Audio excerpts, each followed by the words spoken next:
Now, we've all had scenarios where we have a bunch of information and we're trying to figure out the most compelling way or most convincing way to convey that information to others. In this video, we're going to show you 3 ways to be more persuasive with data. Hi, I'm Trevor Bragdon, and we make videos on how to pitch and persuade your audience. So if you're trying to change somebody's mind or help convince them to support your cause, and you have a whole bunch of data, one of the most challenging things is where to start. What will be that one thing that helps convince or move people along that line? Maybe you move them from being kind of skeptical about your idea to curious about your idea. So one of the key places to start anytime you're trying to persuade someone is really step back and think about, what is the one point I want them to remember a year from now?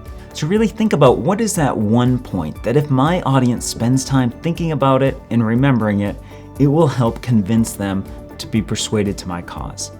To be more persuasive with data is to tell a story with a single point of data. So there's this great example of this that comes from the book, The Data Detective by Tim Harford. And in that book, he talks about how infant mortality and child mortality rates have dropped by 800% in the last 100 years. Well, that sounds good, and that's a good thing, but it's really hard for us to wrap our head around 800% decrease. But what if you told that in a different way and instead made it a story? So instead, you could say, imagine you're a kindergarten teacher a century ago. If you picked 25 children randomly born across the world and then saw how many of those kids would show up to their first day of kindergarten, only 17 kids would show up. There'd be 8 missing seats because that was the child mortality rate 100 years ago. But now, if you looked and you had that same kindergarten teacher and you had 25 kids selected from around the world, randomly selected, how many kids would show up to that first day of kindergarten? 24. There'd only be 1 missing kid.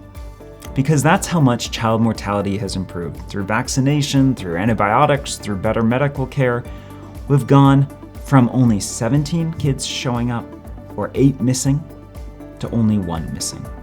So that's where telling just a single story with a single piece of data can make it more memorable and more effective. Another way to be more persuasive with data is to reframe the data and look at it from a different perspective.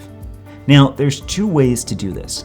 One way is called the worm's eye view or the bird's eye view, and really taking a look at your data and thinking about, is this data taken from a really close perspective, like the worm's eye, like a worm's eye view?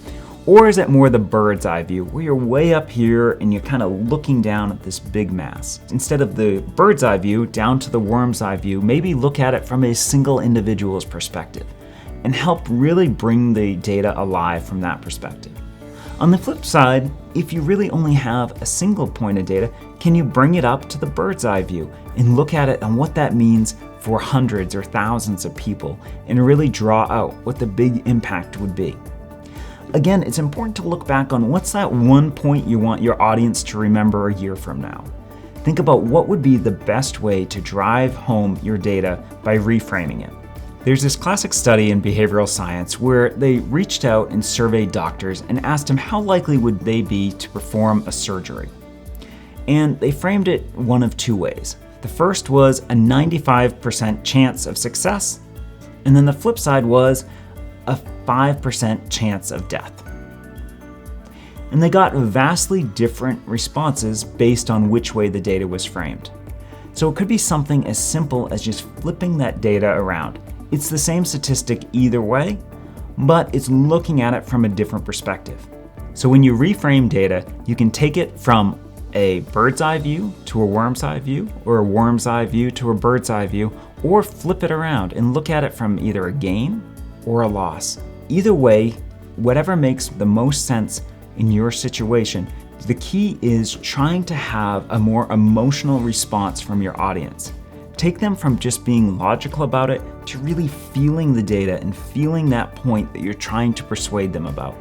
To make your data more persuasive, think of people, not percentages.